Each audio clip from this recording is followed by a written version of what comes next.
Hi Pisces! Welcome po sa ating channel. At ito ang inyong daily Gabay Tarot reading for November 22, 2024. Please be reminded kung naka-resonate kayo, comment down. Kung hindi ka naka-resonate, ibigay niyo po sa iba kasi general reading po ito. This is for you, Pisces, ngayong November 22, 2024.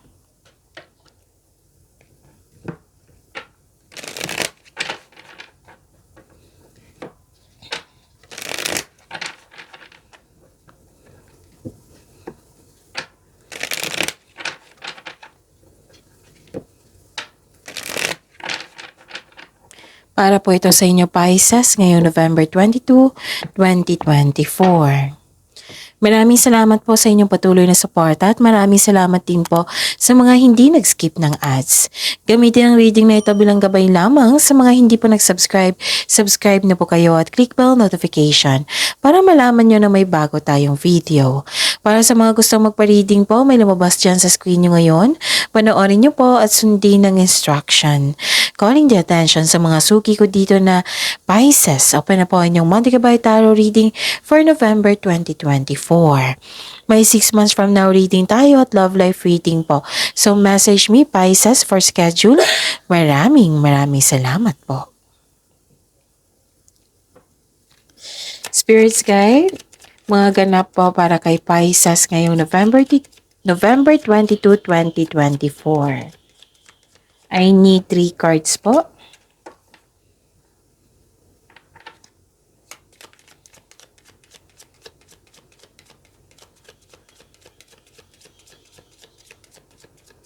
Pisces.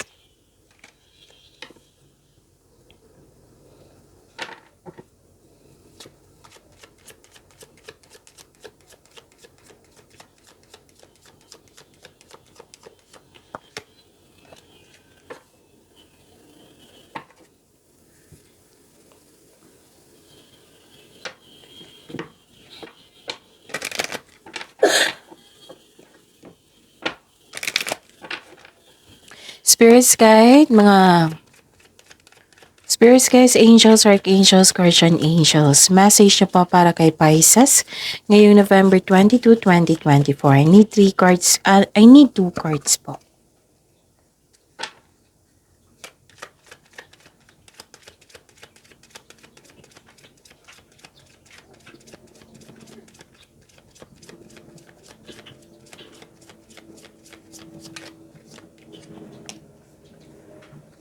Okay. Pisces. Ngayong November 22, 2024, nakikita ko dito nagkaroon ng hardship. You felt sorry, you felt guilt, at yun, kasi may i-sacrifice. Pwede din nahihirapan kayong gumawa ng desisyon kasi may i-sacrifice, ganon. And wow, this is prosperity. May parating na malaking pera sa inyo, which is expected nyo po ito, Pisces. Malaking pera, cash flow, transaction, pwedeng opportunity na makapagbigay sa iyo ng financial stability. Marami kayong ginagawa ngayon, pero magkakaroon siya ng financial growth. Transactions to ha, cash flow. So, claim nyo yan. Nakikita ko dito na huwag kayong mag-overthink. Kasi nakakasama yan sa iyo. Overthink can steal your happiness.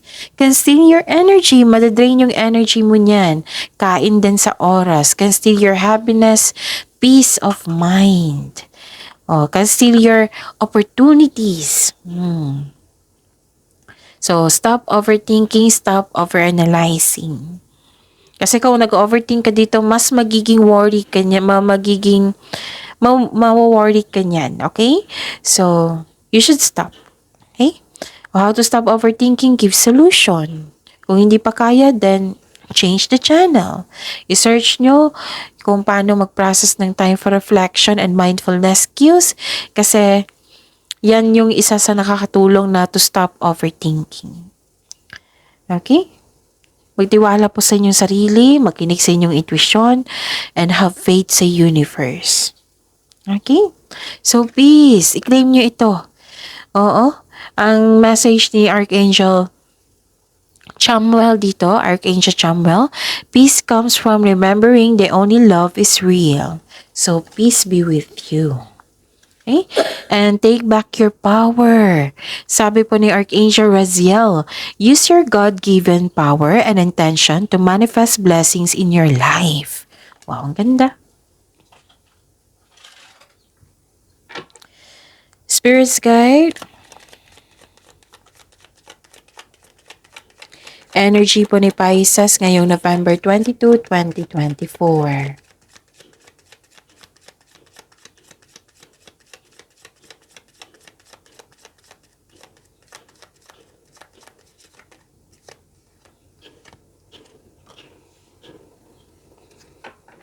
And the clarification of this card po.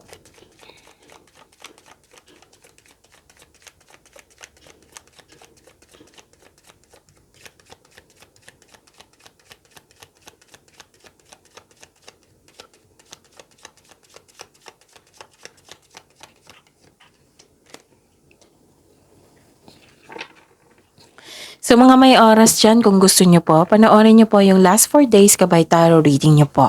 Like for example, napanood nyo ito ngayong November 22, 2024. Panoorin nyo po yung 21, 20, 19, 18. Kung may narinig kayo or may nakita kayong repeating message, meaning to say, pinupush yan ng cards nyo. Kasi ang ilan sa inyo, hindi pa binigyan ng atensyon. So, kung pwede po, give attention na. Kung maaari din po, bigyan na po ng solusyon at aksyon, Pisces. Remember, Pisces, at the end of the day, alam mo na ikaw lang ang taong may kakayahan at responsable na gumawa ng sarili mong katotohanan at kinabukasan. So, ano yung energy mo, Pisces? Inom muna ako ng tubig. Saglit lang po.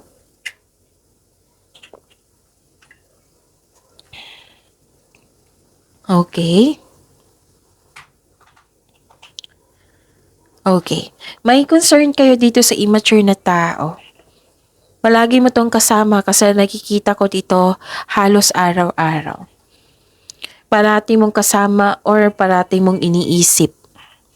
Oversensitive, immature, selfish. Yan yung concern mo. Nairita ka, naanoy ka sa taong ito. Mag-ingat kayo sa sasabihin sa kanya kasi sensitive talaga tong taong ito. Baka ito yung dahilan na mag-away kayo. Pero mag-uusap kayo dito ha.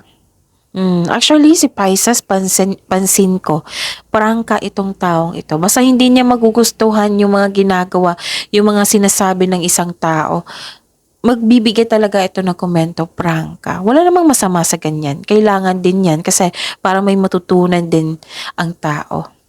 Pero yun yun nga lang yung immature na tao is hindi siya marunong makinig. Kaya nagbigay ito ng sakit ng ulo sa inyo. So, confrontation. Nakikita ko dito, confrontation.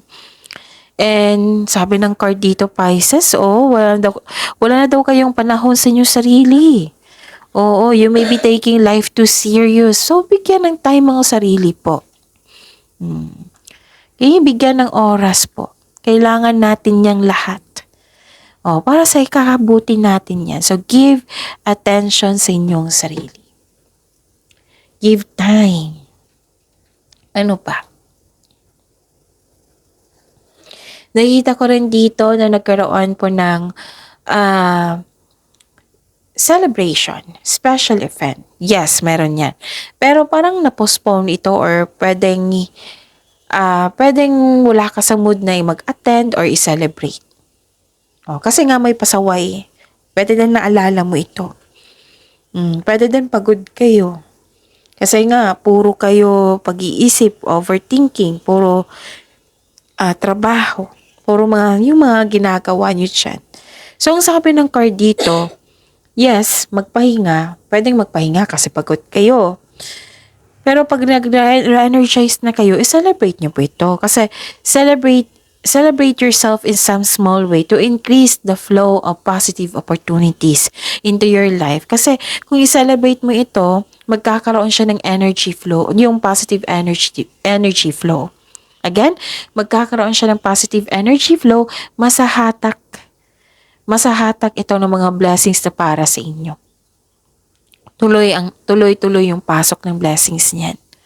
Okay, so you deserve to celebrate your success, Pisces.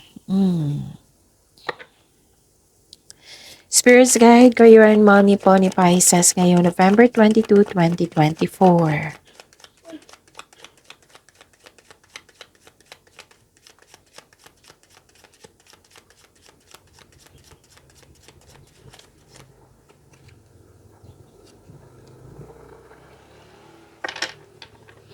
And the clarification of this card po, Career and Money ni Pisces.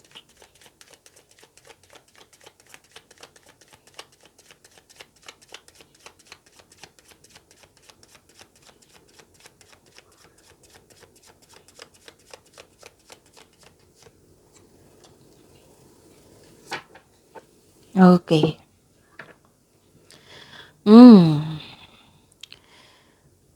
Ano ito? Sa Career and Money po,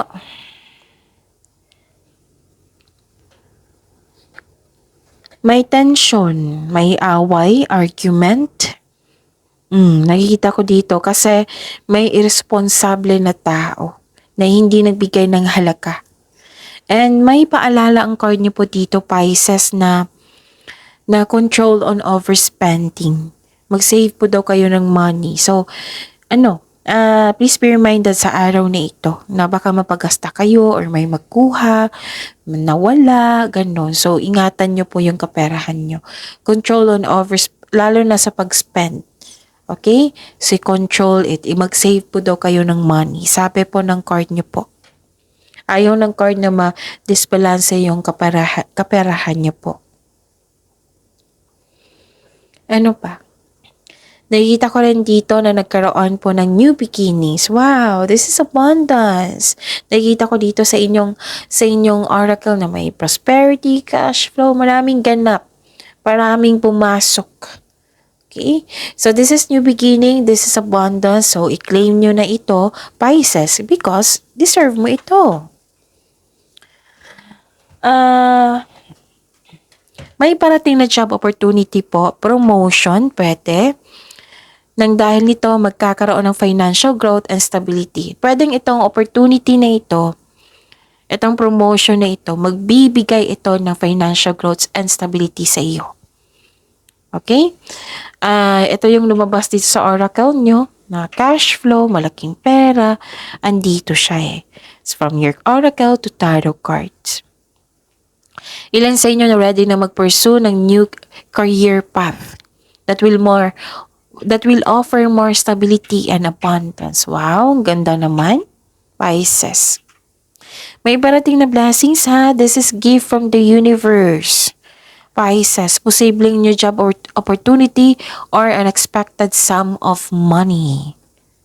Pwede din, nag-take ka ng first steps para ma-enhance o ma-increase yung kaperahan mo. So listen, ang pagbabago na ito ay may unlimited growth towards to your finances. Wow! Ang ganda naman, Pisces. And you deserve it, ha? You deserve it kasi naging masipag ka sa iyong daily routine, sa inyong trabaho. Okay? So claim nyo yan. Ang ganda ng mga parating sa inyo, dumating. Oh. So, if I were you, stop na overthinking. Kasi yung nag-aabang dito, ang ganda.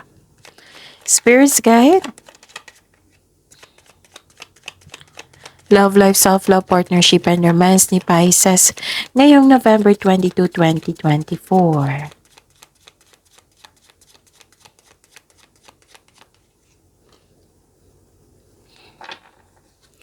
And the clarification of this card po.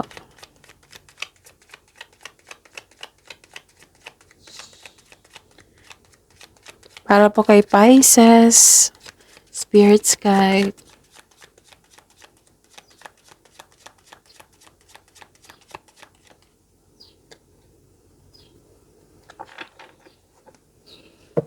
Okay. Maraming salamat po sa patuloy na tiwala, suporta sa ating channel. At maraming salamat din po sa mga hindi nag-skip ng ads. Okay? Habaan ng pasensya. 'Di ba sabi ko sa inyo kanina, nairita kayo. So, habaan niyo po ang pasensya. Naging impatient kayo sa isang sitwasyon o bagay, pwede din nagdesisyon kayo na hindi masyadong pinag-isipan kung karapat-dapat pa. So at least alam niyo na ngayon. Oo, kung gagawa kayo ng desisyon ngayon, kung gagawa kayo ng plano ngayon, siguraduhin konkretong plano 'yan, siguraduhin karapat-dapat 'yan. Huwag magmadali, habaan ng pasensya. Okay? Marahil nagkaroon ng delay sa hinihintay mo. The universe is trying to show you something. Baka may na-miss kang opportunity. So, the wisdom message is use your time wisely. Yung time for reflection, yung sabi ko kanina sa oracle card nyo. Kailangan din dito. Time for reflection ay kailangan. Okay? Try to invest your time wisely while you wait. Take time to reflect and surrender to the present moment as fully as you can. Huwag magdesisyon agad. Alamin niyo muna kung karapat-dapat pa. Okay? Okay. So, kung may maliligaw dyan, may iniisip kayong potential na isang tao, then huwag magmadali. Kilalanin niyo ng mabuti. Okay, huwag magmadali. Okay, ano pa? Nakita ko dito na nagkaroon po ng dalawang card na sabi dito delay. Pwedeng delay sa paggawa ng desisyon. Kasi nahihirapan ka sa paggawa ng desisyon dito Diba? You felt sorry, you felt guilty, and may sacrifice ka nun. Andito, dalawang card na dito sa love life nyo. Nagkaroon ng delay sa inyong mga plano, nagkaroon ng disconnection sa isang tao kasi hindi marunong magpahalaga, immature. It might be frustrating or disappointing.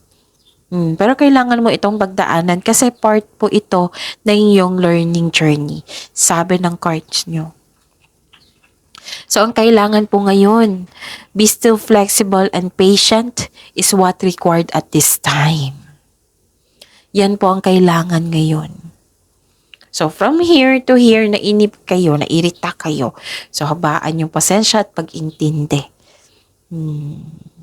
Actually, kung ma-overcome nyo po ito, magkakaroon ng expansion and growth. Personal growth. Expansion sa inyong pag-iibigan. Okay? So, yun. Pisces. So, focus kayo sa binigay na blessings. Ang dami dito, Ito pa yung peace. Peace comes from remembering the only love is real. Use your God-given power and intention to manifest blessings into your life. If I were you, focus kayo sa blessings na binigay sa inyo. Pagyamanin nyo. Kung may nangyari na hindi mo matanggap agad, i-process mo muna. Okay? Oo. I-process muna. Tapos, kailangan talaga ng acceptance kung ito ay nangyari na sa nakaraan. Kasi hindi na yan existing sa presence mo Sa present po. So, dito tayo sa existing, sa present para sa future. Do your best. Cheer up, do your best. Pagsipagan mo, pagbutihin mo, pagyamanin niyo yung blessings sa binigay sa inyo. Kasi magkakaroon niya ng achievement magkakaroon niya ng pagbubunga. Positive outcome. Basta bigyan ng clear intention. Nakikita ko rin dito na yun. Kung may tao dyang pasaway na naisip mo, you have to let go of this. Lalo na adult na yan. Ang hirap, parang anak mo yan na yung sobrang parang daladala mo siya. Ang bigat niyan. Sobra. Hardship yan So you have to let things go. You have to let go of this past. Kasi deserve mong maging masaya. Deserve mong maging successful. Hindi magkakaroon ng successful pag huminto kayo kung mag-focus tayo sa negativity. Hindi maiwasan masaktan tayo. Okay? Hindi maiwasan talaga. But, huwag kayong mag-stop. Yung overthinking is mga ma-stop yan ha. Kain oras yan. So, you have to move forward. Okay? Isuko nyo lahat kay God. Yung mga worries nyo, kahit yung inis, oo. Kasi, alam naman ni God na hindi tayo perfect. Oo. Pero, yun, maghingi tayo ng divine assistance. Okay? So, we are here to find peace. Para sunod-sunod na yung happiness, blessing, sunod-sunod na yung iba. Peace ang pinaka-importante. So, yan ha. Kailangan yung ma-overcome yan and focus kayo sa binigay sa inyo na kailangan yung pagyamanin. See you tomorrow, Pisces. Please like, subscribe, and click the button for notification para updated po kayo sa daily tarot reading natin. Maraming salamat po.